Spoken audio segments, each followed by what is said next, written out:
So hello दोस्तों। चलिए, स्वागत है आप लोगों का अपनी जो पीटी वाली सीरीज़ थी। तो उसमें हम लोगों ने इकोनॉमी वाला सेक्शन जो है उसको लेकर चल रहे थे। तो उसमें से हम लोगों ने कुछ बैकग्राउंड देखा कि आरबीआई क्या है, आरबीआई का कैसा वर्क रहता है, फंक्शन रहता है। उसके पीछे फिर हम लोगों ने एमपीसी देखी, मॉनेटरी पॉलिसी कमेटी देखी, और उससे रिलेटेड कुछ टर्म्स देखे जैसे कि सीआरआर, एसएलआर, और स्टैट्यूटरी लिक्विडिटी रेशियो, और स्टैंडिंग डिपॉजिट फैसिलिटी, और लिक्विडिटी एडजस्टमेंट फैसिलिटी एलएएफ वगैरह। तो आज चलिए देखते हैं हम लोग surplus transfer to centre RBI का जो होता है। आरबीआई क्या करता है, जब मान लीजिए आरबीआई अपना फंक्शन कर रहा है, आरबीआई के फंक्शन करने के बाद आरबीआई के पास जो भी सरप्लस पैसा बचता है, यानी फंक्शन मतलब कि किसी दूसरे बैंक को पैसा देना, फॉरेस्ट के लिए कुछ प्री प्रिंटिंग करना मनी का, इसके अलावा कुछ गवर्नमेंट के लिए इशू करना रुपीज़, जिसे एक कॉफ़ी परचेज़ करना, रीपरचेज़ करना, इन सब फंक्शंस के बाद आरबीआई का जो पैसा बचता है उसको सरप्लस ऑफ आरबीआई कहा जाता है। तो इसी के उसमें देखते हैं कि वो पैसा बच इतना हो, मतलब कि जो आरबीआई के पास रहता है, उस पैसे का आरबीआई कहाँ यूज करेगा, क्या करेगा, तो उसी के बारे में है। Why in the news, RBI has transferred ₹2.69 lakh crore surplus to centre. तो आरबीआई ने हाल ही में केंद्र सरकार को 2.69 लाख करोड़ का अपना जो सरप्लस है उसको ट्रांसफ़र किया है। And the transferable surplus for 24-25 has been arrived at on the basis of the revised economic capital framework। तो ये इंपॉर्टेंट टर्म है ईसीएफ, इकोनॉमिक कैपिटल फ्रेमवर्क, जो सेंट्रल बोर्ड के द्वारा बनाया गया था। ये दिखाता है कि ये जो कैपिटल फ्रेमवर्क है ये बताता है कि आरबीआई का जो फंक्शन है उस फंक्शन में वो कैसे प्रोविज़न बनाएगा। प्रोविज़न अकाउंटिंग में एक तरह का आप समझ लीजिए कि फ्यूचर में कोई भी अनसर्टेन कंडीशंस में अगर कोई भी उसको दिक्कत होने वाली पर्टिकुलर फर्म्स को या कंपनी को, तो उसके पहले ही वो कुछ एक निर्धारित मात्रा में फिक्स फंड से वो एक प्रोविज़न बनाता है। इस प्रोविज़न में जो पैसा रहेगा वो उसी अनफोर्सीन सिचुएशंस में जो भी सिचुएशन रहेंगे उसमें यूज करने के लिए रहता है। तो चलिए देखते हैं। इसके अलावा आरबीआई के इनकम का सोर्स पहले देख लेते हैं क्या क्या है। Income from interest on government securities, ठीक है। तो जो गवर्नमेंट सिक्योरिटीज़ ये प्रोवाइड कराता है आरबीआई, उसमें जो उसको इंटरेस्ट मिलता है उससे इसको इनकम होती है। इसके अलावा net interest from liquidity management tools, liquidity management tools इसको जो इंटरेस्ट मिलता है, जैसे कि एलएएफ हो गया, लिक्विडिटी एडजस्टमेंट फैसिलिटी हो गया, इसमें से रेपो रेट में जो आपको आरबीआई को जो मिलता है पैसा इंटरेस्ट, उसमें फंड हो जाएगा। इसके अलावा जो लोन्स देता है, चाहे स्टेट गवर्नमेंट्स को हो, चाहे सेंट्रल गवर्नमेंट्स को हो, या अदर बैंकिंग या नॉन बैंकिंग फाइनेंशियल इंस्टीट्यूशंस को जो भी ये लोन देता है, उस पर जो इसको फ़ायदा होता है। सीनियोरेज मतलब profit from currency printing, so currency printing से जो इसको प्रॉफिट होता है, सीनियोरेज, उससे भी इसको फ़ायदा है। इसके अलावा interest earn on foreign currency investment, ये कुछ फॉरेन करेंसी में भी आरबीआई क्या करता है, अपना पैसा लगाता है। इसके बाद उसमें जो उसको इंटरेस्ट मिलता है वो भी आरबीआई की इनकम हो गई। अब देखते हैं कि अबाउट द इकोनॉमिकल जो कैपिटल फ्रेमवर्क है ये क्या है। जो ईसीएफ है ये आरबीआई के द्वारा 2019 में अडॉप्ट किया गया था। इसमें बिमल जलान की कमेटी के रिकमेंडेशन के आधार पर आरबीआई ने इसको 2019 में अडॉप्ट किया था। ये है क्या, the ECF is an integral part of the enterprise wide risk management framework 2012। तो जो 2012 में ईआरएम आया था, इंटरप्राइज वाइड रिस्क मैनेजमेंट, तो ये मतलब एक तरह से किसी भी बिजनेस या फर्म्स के लिए एक फ्रेमवर्क बताता है कि कैसे रिस्क मैनेज करेंगे, कितना आपका आईसीयूआर इनपुट कैपिटल आउटपुट रेशियो होना चाहिए, इंक्रीमेंटल कैपिटल आउटपुट रेशियो। इसमें दिखाता है कि ये पर्टिकुलर इनपुट से और एक यूनिट से आपका कितना ज़्यादा आउटपुट हो रहा है। तो ये सब दिखाता है कि कितना है, तो आई कोर को कितना रखना चाहिए, आपका जो नॉर्मल फंड है अनफोर्स सिचुएशंस के लिए आपका प्रोविज़न कितना बनाना चाहिए। तो ये सब ईआरएम में बताया गया है। तो ईआरएम का ही एक पार्ट है ECF, economic capital framework. Concept क्या है, ECF provides a methodology for determining the appropriate level of risk provisions and profit distributions to be made under section 47 of the RBI act 1934। तो देखिए ये provisions मतलब ये दिखाता है कि आपको फ्यूचर में कितना पैसा आपके पास एक्स्ट्रा में रखा रहना चाहिए, कि अगर फ्यूचर में कोई भी ऐसी अनफोर्स सिचुएशन आती है तो आप उसको मैनेज कर सकते हैं, हैंडल कर सकते हैं। एंड प्रॉफिट डिस्ट्रीब्यूशन, आपका जो प्रॉफिट होता है उसको कैसे डिस्ट्रीब्यूट करेंगे among the many stakeholders like the shareholders, the dividend holders and many kinds of the institutions, the banking institutions who have provided you the loan and credit facilities. तो इस तरह से ये risk provisions और profit distribution के बारे में बताता है जो आरबीआई की एक्ट 1934 के सेक्शन 47 में लिखा हुआ है। अब देखते हैं कंपोनेंट्स क्या क्या है इकोनॉमिक कैपिटल अंडर ईसीएफ का। Realised equity, this consist of RBI capital reserve fund, contingency fund and asset development fund. तो इसमें रियलाइज्ड इक्विटी या रियलाइज्ड प्रॉफिट, आप टर्म समझिए रियलाइज्ड प्रॉफिट क्या होता है। ऐसा प्रॉफिट होता है जो अकाउंटिंग में हम लोग अकाउंट्स बनाते हैं तो अकाउंटिंग में दो तरह का होता है, एक रियलाइज्ड होता है, एक एक्यूरेंस बेस पर होता है। तो एक्यूरेंस बेस वाला नहीं, किसी मान लीजिए आज कुछ ट्रांजेक्शन हुआ बिजनेस के टर्म से आपको समझा रहे हैं, कुछ हुआ आपको ट्रांजेक्शन हुआ और पर्टिकुलर गुड्स जो है वो सेल हो चुकी है उसके, लेकिन उसकी पेमेंट अभी आपको नहीं मिली है तो आप उसको एक्यूरेंस वाले में डाल देते हैं, लेकिन वो रियलाइज प्रॉफिट नहीं रहता है, अभी तक आपको उसमें कुछ भी प्रॉफिट हुआ कुछ नहीं हुआ। तो आरबीआई जो है इन पर्टिकुलर ट्रांजेक्शन्स के लिए जिसमें से उसको एक्यूरेंस या कुछ और आता है उन सब का जो प्रॉफिट रहता है उसको ट्रांसफ़र करने के लिए कंसीडर नहीं करता है, सिर्फ और सिर्फ जो इक्विटी जो प्रॉफिट जो रियलाइज्ड इक्विटी हैं सिर्फ उन्हीं को ही कंसीडर करता है to be transferred with the central government. And this consist of RBI's capital, the main capital, the RBI's reserve fund, the contingency fund for unforeseen situations, and asset development fund. So these are the things which are RBI is going to share with the central government. First is the RBI's capital, the second one is the reserve fund, and third one is the contingency fund and asset development area of. So earlier it was the 5.6 to 6.5%. Now in 2024 it was 7.5% because it covers risk such as the currency devaluations, ये सब कुछ। तो इसमें होता क्या है ये देखते हैं। CRBA जो होता है कंटिजेंट रिस्क बफर होता है, component of RBI realised equity to provide for monetary and financial stability, credit and operational risk. तो इसमें आरबीआई अपने जो उसको फंड रहता है प्रॉफिट का उसका कुछ परसेंटेज अपने पास ऐसे उसमें रखता है ताकि अगर फ्यूचर में कोई भी ऑपरेशनल रिस्क हो या फिर क्रेडिट में कोई दिक्कत या फिर फाइनेंशियल स्टेबिलिटी में कोई दिक्कत आ रही है तो वो उसको यूज़ कर सकता है। पहले ये 5.6 से 6.5% था, लेकिन अभी हाल ही में 2024 में इसको बढ़ाकर 7.5% कर दिया गया है क्योंकि थोड़ा सा बैंकों की कंडीशन सही नहीं थी, तो मतलब उथल पुथल ज़्यादा चल रहा था इसलिए। Revaluation of balances, the unrealized gains, net of losses resulting from exchange rate, gold price and interest rate movements। तो ये कुछ बैलेंसेस बैलेंसेस चल रहे हैं। Tenure the committee recommended the framework to be reviewed every 5 years। So हर 5 साल में committee क्या होगा, कमेटी का जो भी उसकी बातें होंगी वो सब होगा उसको रिव्यू किया जाएगा। ठीक है, तो ये था सरप्लस ट्रांसफर टू सेंटर। अब देखते हैं India's forex reserves. Why in the news? According to Reserve Bank of India, the latest foreign exchange reserve data, gold reserves have reached to 102.3 billion dollar. इतना ज़्यादा फॉरेक्स रिजर्व हम लोगों के पास है, मतलब कौन सा reserve, gold reserve 102.3 billion dollar, इतने अमाउंट हम लोगों के पास गोल्ड है। देखते हैं और इसमें न्यूज़ में क्या था। This has taken the share of the gold in the foreign reserves to nearly 15% from around 7% a decade ago. तो जो फॉरेक्स रिजर्व में हम लोगों का जो गोल्ड का पार्ट है वो कितना बढ़ चुका है 15%, जो लगभग 10 साल पहले 7% था। RBI is the primary authority managing foreign exchange in India. तो हम इंडिया में टॉप लेवल अथॉरिटी कौन है जो फॉरेक्स को मैनेज करती है, वो है आरबीआई। हाँ, इसको हम लोगों ने अपने प्रीवियस वाले वीडियो में देखा था कि कैसे जो आरबीआई के फंक्शंस होते हैं उसमें से एक फंक्शन ये भी है था कि RBI is the prime authority who is managing the foreign exchange in the country. Why is RBI increasing gold reserves? Diversification के लिए, क्योंकि जिस तरह से करेंसीज में हम लोग देख रहे हैं फॉरेन करेंसीज में इतना ज़्यादा वो नहीं है डॉलर का, जैसे कि डॉलराइजेशन कैंपेन चल रहा है ट्रम्प भैया के योगदान से।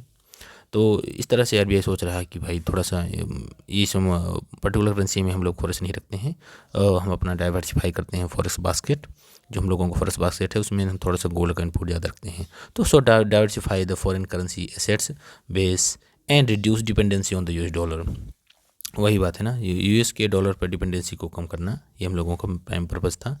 D dollarisation, risk mitigation, it help protect against currency volatility and the resulting revaluation risk to its foreign exchange stockpile।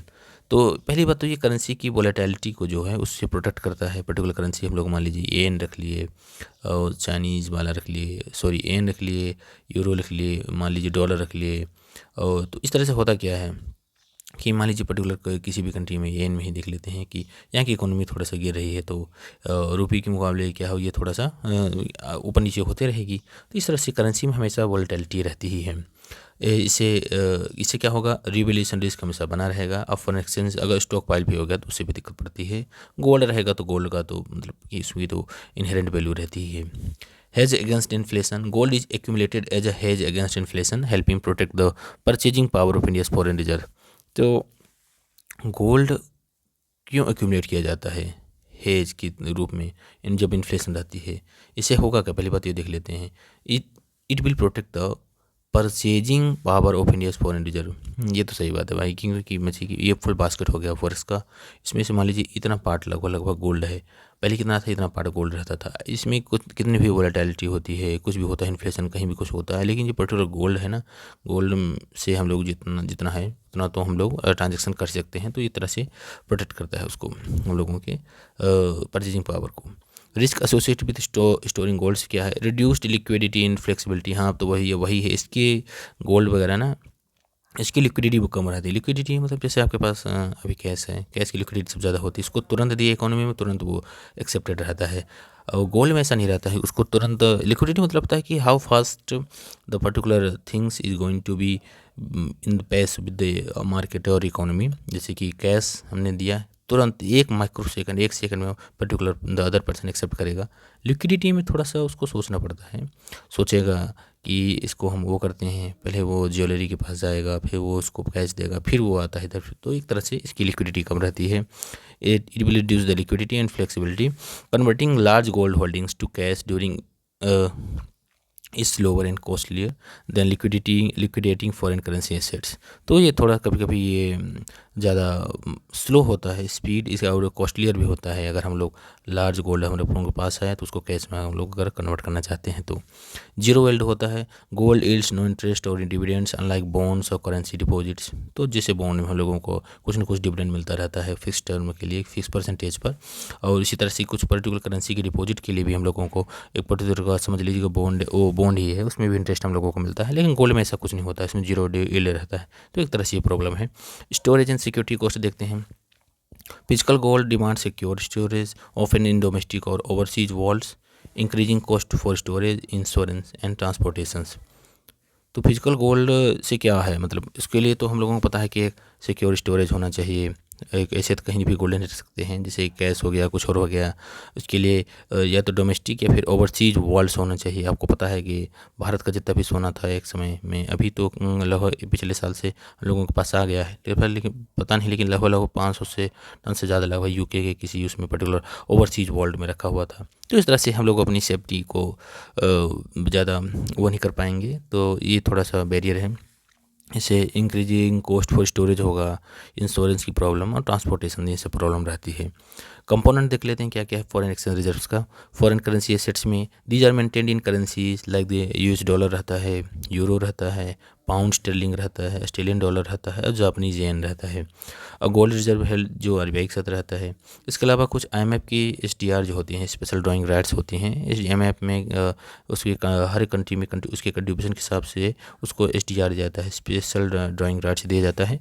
जो एक इंटरेस्ट बियरिंग रिजर्व रेसेट रहता है जो आईएमएफ प्रोवाइड कराता है, तो supplement members reserve sets and reserve transpositions RTP. It is the difference between the members quota and the IMF's holdings of the members currency that is readily available for withdrawal without strict conditions. तो IMF का ये भी होता है, RTF भी होता है, SDR भी होता है। तो फॉरेक्स में क्या क्या होता है?